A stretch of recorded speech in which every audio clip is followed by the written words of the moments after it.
You are sitting in a palace that no living soul has ever seen. The walls are black obsidian. The floors are cold beyond cold.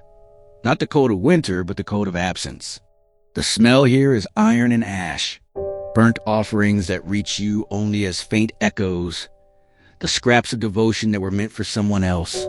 Above you, somewhere impossibly far, the sun exists. You haven't felt it in centuries. Millions of voices whisper in your halls. Not prayers, never prayers, nobody prays to you. These are the dead, and you are their king. But you didn't start as a king. You started as a child on a stone floor, sliding down the throat of your own father. You are born into darkness before you even understand what darkness is. Your siblings are there too. Demeter, Hera, Poseidon. You are not alone, technically. You spend your earliest existence inside a god's stomach, in absolute black, in the wet heat of divine acid that cannot kill you but never stops burning. There is no comfort in shared imprisonment. There is only waiting. There is only the dark. The universe does not care about your suffering. You are the first god to learn this lesson. You will never unlearn it. Zeus comes, the youngest, the one your mother hid on Crete, the one who grew up under open sky and sunlight and all the things you never had. He forces Cronus to vomit you out, and you emerge into a world you have never seen. Blinking in light that feels like an assault. The war begins immediately. 10 years. The Titanomachy. You fight beside your brothers against beings older and larger than anything that will ever exist again. You wear the helm of darkness, forged by the Cyclops. It makes you invisible.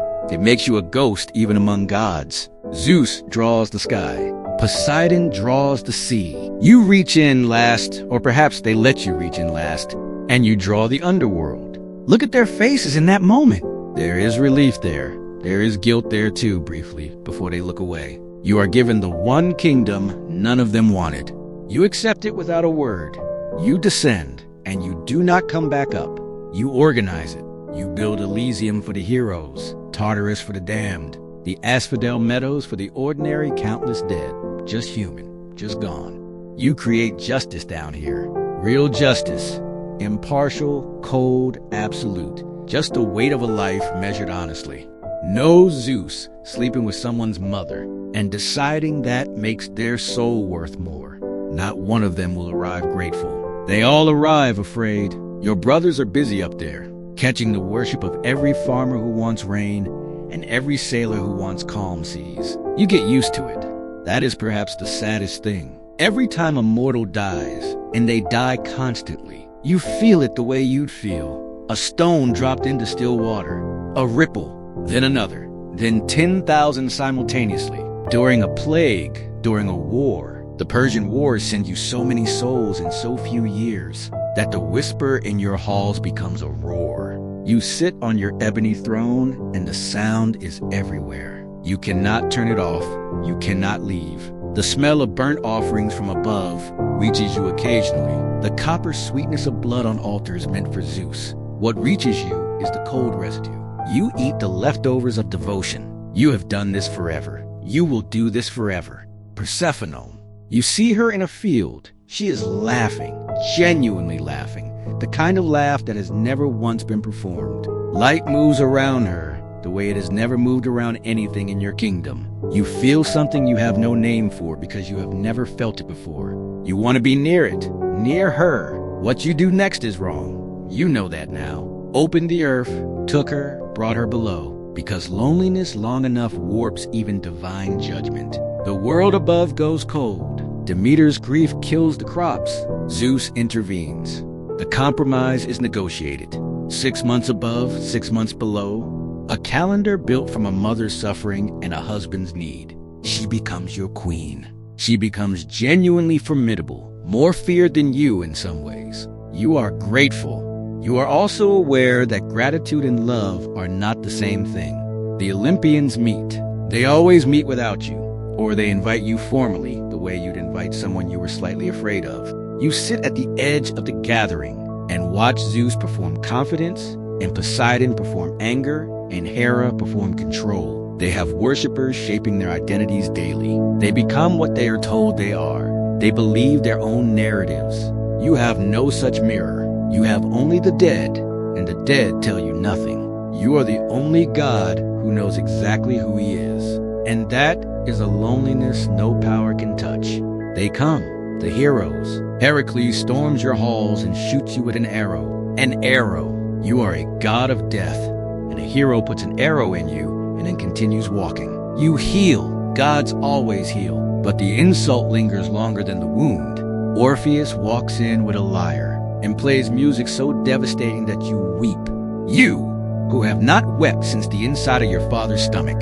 You grant his request, release of Eurydice, and he fails the single condition you set, because hope is more powerful than instruction, and love makes idiots of everyone, mortal or divine. Psyche wanders your halls running errands for Aphrodite.